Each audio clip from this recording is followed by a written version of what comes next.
ہم لعنت بھیجتے ہیں فرقہ واریت پر، امت کو تباہ کرتے ہیں وہ لوگ جو فرقہ واریت پیدا کرتے ہیں. لیکن آپ کو بتاؤں، جس جماعت سے آپ کا تعلق ہے نا، اس جماعت کی امت مسلمہ کو ضرورت ہے. قیامت بھی 10 محرم کو ہی آئے گی، جمعے کا دن ہوگا. تو میں آج دل کو حاضر ناظر رکھ کے، اپنی طبیعت کو حاضر پا کے باشعور آپ کو کہہ رہا ہوں، جاگ کے سننا خدا کا واسطہ. آپ اس جماعت سے تعلق رکھتے ہیں، اگر کافر کے سامنے اسلام کا کوئی چہرہ پیش ہو سکتا ہے تو صرف سنی کا چہرہ پیش ہو سکتا ہے. ختم ہو گئی بات. ورنہ کوئی صحابی کا بے ادب ہے، کوئی اہل بیت نبوت کا. آج مجھے کہہ لینے دو، کھول کے کہہ لینے دو. لوگ دلیلیں دیتے پھرتے ہیں، کہتے ہیں جی ایک وہ پینٹ کوٹ والا مولوی ہے، اس نے اینک بھی لگائی ہے، داڑھی بھی رکھی ہے، پینٹ کوٹ بھی پہنتا ہے. اس نے جی 1500 بندہ ایک دن مسلمان کر دیا، ایک دن 1000 مسلمان کر دیا. پر پتہ ہے وہ بدبخت کہتا کیا ہے؟ وہ کہتا ہے امیر المومنین یزید رضی اللہ تعالیٰ عنہ.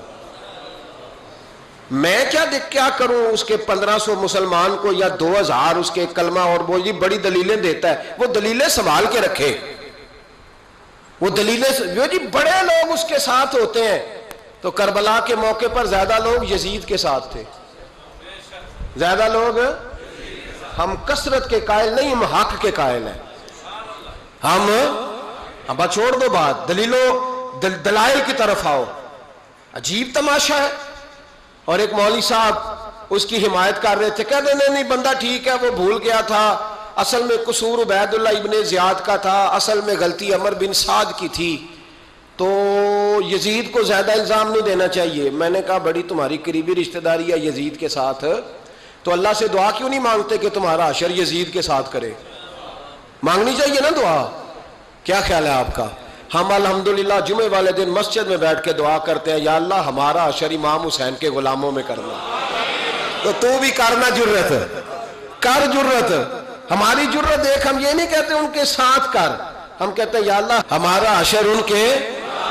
ہماری جرت دیکھو، ہم ان کے غلاموں میں، قدموں میں، نوکروں میں بیٹھنے کو دعا مانگ رہے ہیں، یا اللہ ہمارا ان کے غلاموں میں، غلاموں کے. تو بھی جرت کر دلیری، کر جرت، کہ یا اللہ میرا حشر یزید کے ساتھ کر دلیری. اگر اتنا ہی اچھا تھا تو بے شرمو اتنا ظلم نہ کرو، اتنی زیادتی، اتنا ظلم نہ کرو. یہ ظلم ہے. امام حسین جمعے والے دن خطبہ پڑھنے لگے. جمعے سے پہلے امام حسین نے خطبہ پڑھا، اور آپ نے ایک جملہ کہا جو ہمیشہ یاد رکھا جائے گا. آپ نے فرمایا یزید کو جا کے بتا دو کہ مجھ جیسا تجھ جیسے کی بیعت نہیں کر سکتا. او کیا فکرہ ہے امام علی مقام کا. فرمانے لگے مجھ جیسا تجھ جیسے کی بیعت. اور آپ فرمانے لگے بتاؤ اس وقت پوری دنیا میں کوئی نبی کا نواسہ موجود ہے میرے سوا؟ حضرت آدم سے لے کر مصطفیٰ کریم تک اس وقت پوری دنیا میں کوئی نبی کا نواسہ ہے؟ اور فرمایا اگر میں ہی ہوں پوری کائنات میں. لوگ کہتے ہیں فلانا علامہ صاحب کی تبلیغ بڑی ہے. ہم سے بڑا کون ہوگا تبلیغ کی بات کرنے والا؟ لیکن ڈرو اللہ سے، ڈرو، گمراہ نہ کرو قوم کو. یہاں تباہی اتر گئی ہے. کوئی بڑی داڑھی رکھ کے معاذ اللہ تعالیٰ اہل بیت کے بارے میں بکواس کرتا ہے، اور کوئی بالکل داڑھی مڈا کے ننگا سر کر کے ممبروں پہ ناچتا ہے اور صحابہ کے بارے میں بکواس کرتا ہے. میرے مصطفیٰ کے پاس اگر ابو بکر آئے ہیں تو وہ بھی شان والے ہیں، اور اگر بی بی عائشہ صدیقہ ان کے بستر پہ رہی ہے تو وہ بھی شانوں والی ہے. مولا علی شیر خدا کے بارے میں جو بات کرے پکا بے ایمان ہے. عجیب تماشا لگ گیا ہے جی. جو رب نبی پاک کے جسم کے قریب مکھی نہیں آنے دیتا، وہ گندا بندہ حضور کے قریب آنے دیتا ہے؟ عجیب تماشا ہے. امت کو تباہ کر رہے ہو، کافر کو موقع دے رہے ہو یہ کہنے کا کہ تمہارے نبی کے پاس بیٹھنے والے ٹھیک نہیں تھے. اگر حضور کے پاس بیٹھنے والے ٹھیک نہیں تھے تو بعد والے کیسے ٹھیک ہو گئے؟ تو یہ باز آنا چاہیے ان بے شرموں کو. یہ امت میں تفرقہ ڈالتے، بے حیائی کرتے ہیں. سنو اور یاد رکھو. حضرت امام حسین نے خطبہ پڑھا نا جب جمعے والے دن، فرمایا مجھے پہچانو تو میں کون ہوں؟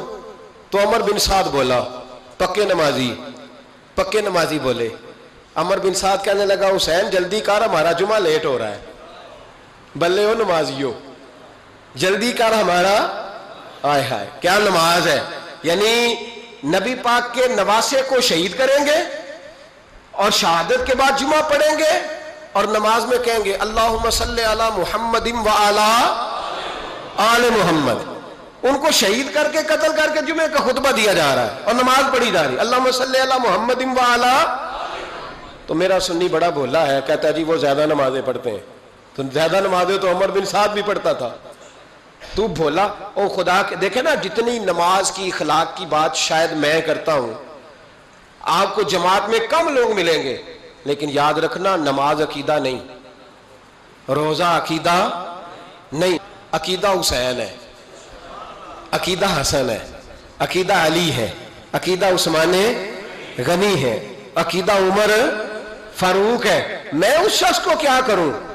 مجھے اس شخص کی کیا ضرورت ہے جو ممبر پہ بیٹھ کے کہتا ہے حسین ابن علی باغی تھے؟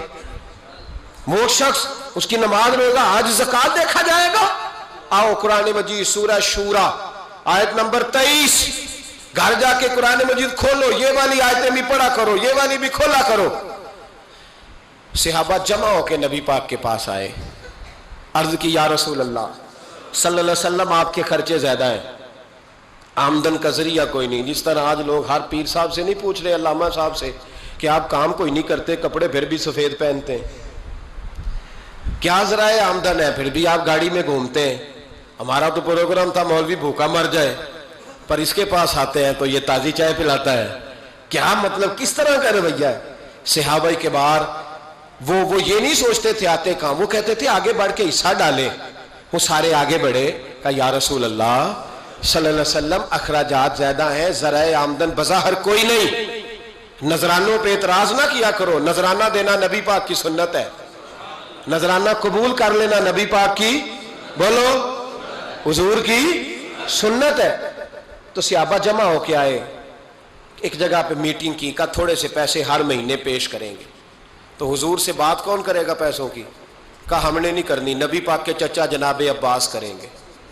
حضرت عباس رضی اللہ تعالیٰ عنہ کے ذمے لگایا گیا. جناب عباس آئے، حضرت عباس رضی اللہ تعالیٰ عنہ پیسے لے کے آئے، اور سیانے بندے تھے، انہوں نے بڑی سمجھداری والی، عقل مندی والی بات چھیڑی. یہ نہیں کہا کہ حضور ہم یہ نذرانہ دیں گے. کہنے لگے یا رسول اللہ ہمیں پتہ ہے آپ کی مذہبی مصروفیت اتنی ہے کہ آپ کو ٹائم نہیں ملتا کاروبار کرنے کا. اگر آپ کام کریں گے تو پھر آپ کس طرح کر کے دین کا کام ہو سکے گا. اور یا رسول اللہ آپ نے جو ہمارے لیے کیا ہے اس کا ہم بدلہ نہیں دے سکتے، ایک حرف کا بدلہ نہیں دے سکتے. حضور یہ تھوڑا سا نذرانہ ہر مہینے لایا کریں گے، قبول کر لیں. نبی پاک کے سامنے رکھا ہی تھا کہ اللہ کا قرآن بول پڑا، کا کل لا اسألکم علیہ اجرا. محبوب ان سے فرما دو کہ میں نے تمہارے لیے بڑی تکلیف سہی ہے، پر میں تم سے کوئی اجر نہیں مانگتا، تم سے کوئی اجر نہیں مانگتا. ہاں اگر تم نے کچھ کرنا ہے الا المودۃ فی القربى، تو میرے قریبیوں سے پیار کرتے رہنا، میری ختیجہ سے پیار کرنا، میری عائشہ کا ادب کرنا، میرے قریبیوں کا احترام کرنا. یا رسول اللہ ازواج تو گھر میں ہے ہی، قریبی کوئی اور بھی خاص ہے جس کا ادب کرنا ہے؟ تو نبی پاک نے فرمایا ہاں علی، فاطمہ، علی اور فاطمہ کی اولاد. فرمایا ان کا ادب کرتے رہنا، اس کا مطلب یہ ہوگا کہ تم نے میرے ساتھ بڑا ہی اچھا سلوک کیا ہے. کہا ان کا ادب کرنا، جناب علی، سیدہ فاطمہ، اور دونوں کی ان کا ادب کرنا فرائض دین، اہل بیت کا ادب کرنا فرائض